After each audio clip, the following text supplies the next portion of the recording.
Everyone, this is Bhargav Suthar, and in today's session we will discuss what is a addition modulo and what is a multiplication modulo for groups. Okay, so first of all, let us understand what is a addition modulo m. Fine.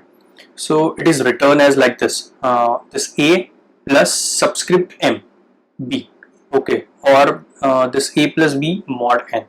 Fine. And how it is defined? So it is defined as this a plus m b equals to r, where r is in between 0 to m, where this a and b are integers and m it is a positive integer.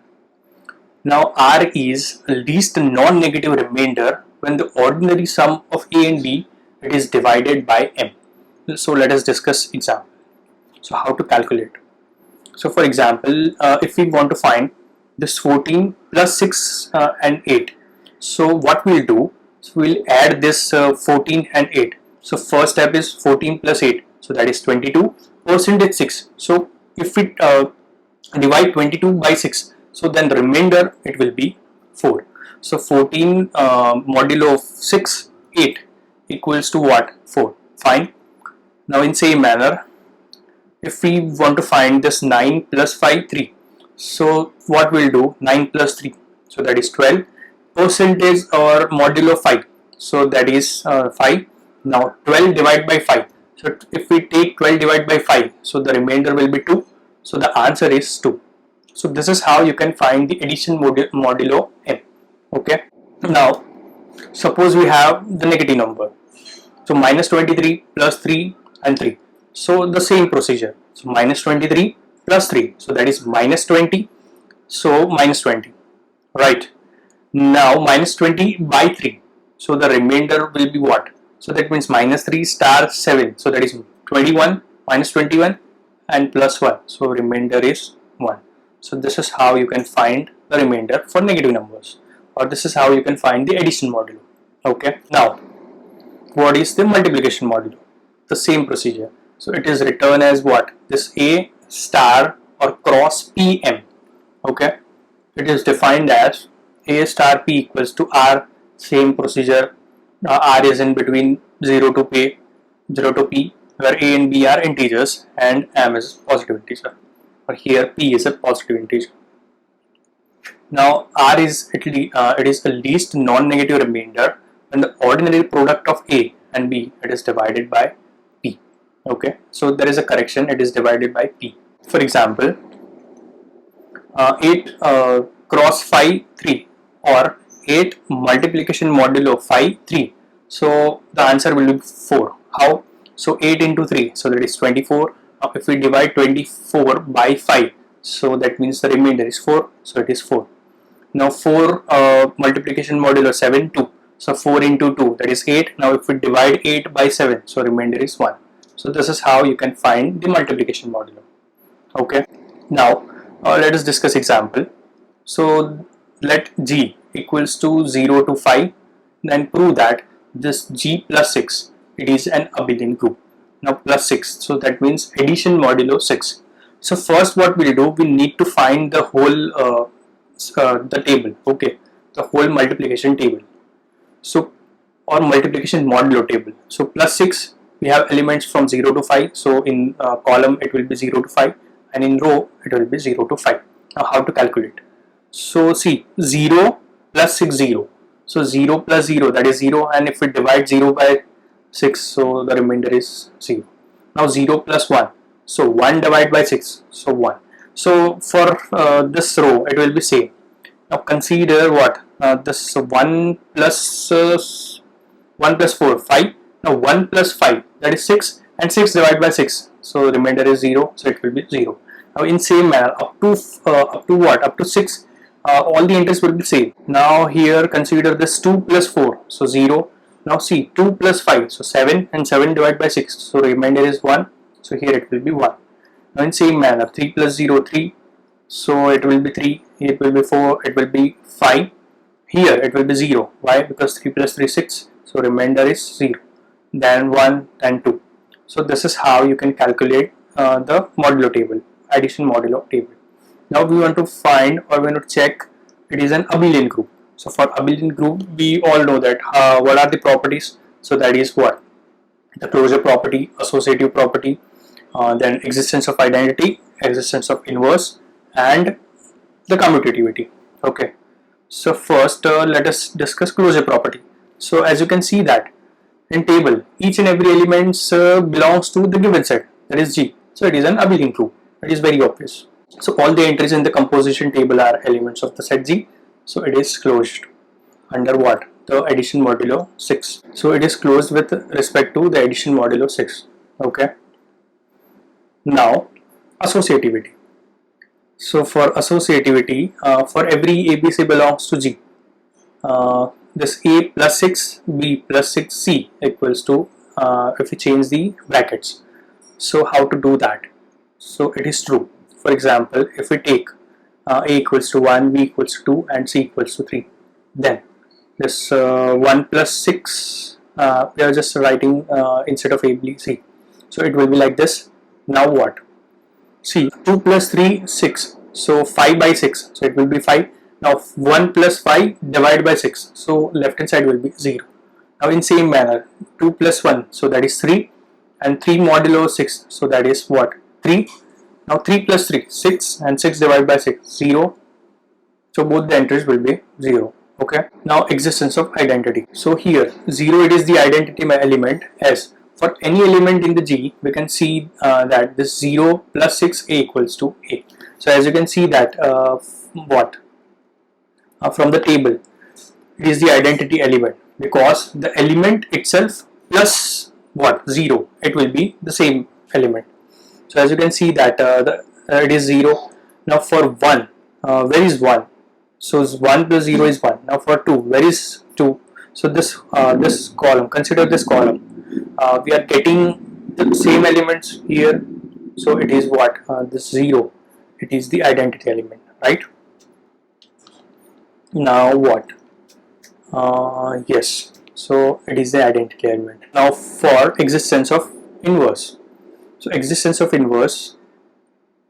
For every A belongs to G, there exists B belongs to G, such that. So for that, this A modulo 6 B equals to the identity element, but we have the identity element is what? 0.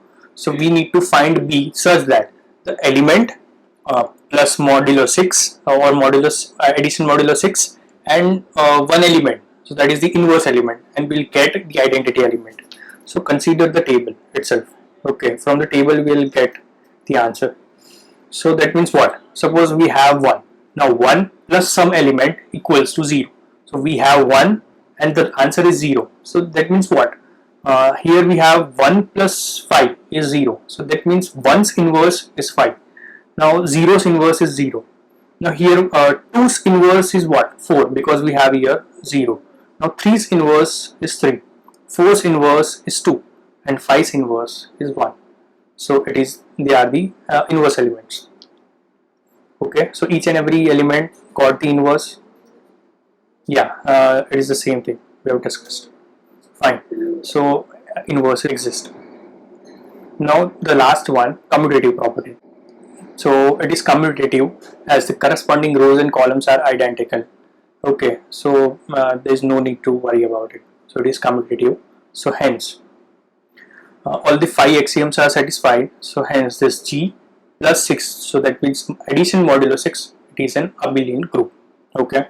Let us discuss another example for multiplication. So prove that G equals to 1, 2, 3, 4, 5, 6. It is a finite abelian group of order 6 with respect to multiplication modulo 7. Okay. So all the things are same. Just we need to construct a table using multiplication modulo. Fine. So this is how you can write the table. Here we have the multiplication modulo 7. The elements are 1, 2, 3, 4, 5, 6. So 1, 2, 3. Here 4, 5, 6. Let us calculate 2 or 3 entries. 2, 2. So that means what we need to find? This 2 into 2. That is 4. Now 4 divided by 7. So it will be 4. Now consider 3 and 5. So 3 into 5, because it is a multiplication modulo. So 3 into 5, that is 15. And 15 divided by 7. So remainder is 1. So here it will be 1. Now 5 into 4. So 5 into 4 is 20. 20 divided by 7. So we'll get remainder as 6. So 6. So this is how you can calculate all the entries. Now again, it is what we need to find the abelian group. So closure property. So as you can see that this all the entries, they are from what, this the given set G. So it is the closure one. So it is very obvious what all the entries in the composition are elements of the set G. So it is closed under multiplication modulo 7. So that is x7 or cross 7, right? Now in same manner for associative property, everything is same. See, whatever we did in previous sum, it is same, but only the notations are different and some calculations are different. So A cross 7, B cross 7, C in same manner. Suppose we take example 4, 5, 6. So the left hand side will be what? 4, 5, 6. Now 5 into 6. So that is 30, and 30 divided by 7. So remainder will be 2. Now 4 into 2. So 6 remainder, 6 divided by 7. So remainder will be 4 into 2, that is 8. Now 8 divided by 7. So remainder is 1. Now here 4 into 5, 20. 20 by 7. So the remainder is 6. Now 6 into 6, 36. 36 divided by 7. So remainder is 1. So you can check for each and every entry, any 3 elements, so the answers will be same. So it is the associative one. Now for existence of identity. Now what is the identity? Identity element means one element, then that operation into, okay, the identity element will get the same element. So see, no need to check. Here consider this. What are the elements here? 1, then addition, multiplication modulo, and some identity element. We don't know what is that identity element, but the answer will be same. So as you can see that in the row of 1, where is 1? So here 1. So we have operated with 1. So here for 1, the identity is 1. And remember, identity element is unique for the whole example. Okay, but inverse element, they are different. So as you can see that here 2 operated with 1, we are getting 2. So in this whole column, we are getting the same elements as 4, 4, 5, 5, 6, 6. So as you can see that this 1, it is the identity element. Okay, so 1 is the identity element. So yeah, so hence it is the identity element. Now again for inverse. So consider again the table for inverse. For inverse, what we need to check? The element, then the operation, and what? And some element, and we will get the identity element. So identity element is 1. So here 1 and operated with some, so that we will get what? The identity element. So 1, and the identity element is 1. So here 1's inverse is 1. Now for 2, where is the identity element? Here 1, and corresponding to that element is 4. So 2's inverse is 4. Now here for 3, we have 1 here. So 3's inverse is 5. Now 1 here. So 4's inverse is 2. 5's inverse is 3. And 6's inverse is 6. So this is how the inverse elements are also there. So yes, it is done. Fine. And for commutativity, it is very obvious. So as the corresponding rows and columns are identical, it is commutative. Fine. So here all the 5 axioms are satisfied. So we can say that this G multiplication modulo 7, it is an abelian group. Thank you.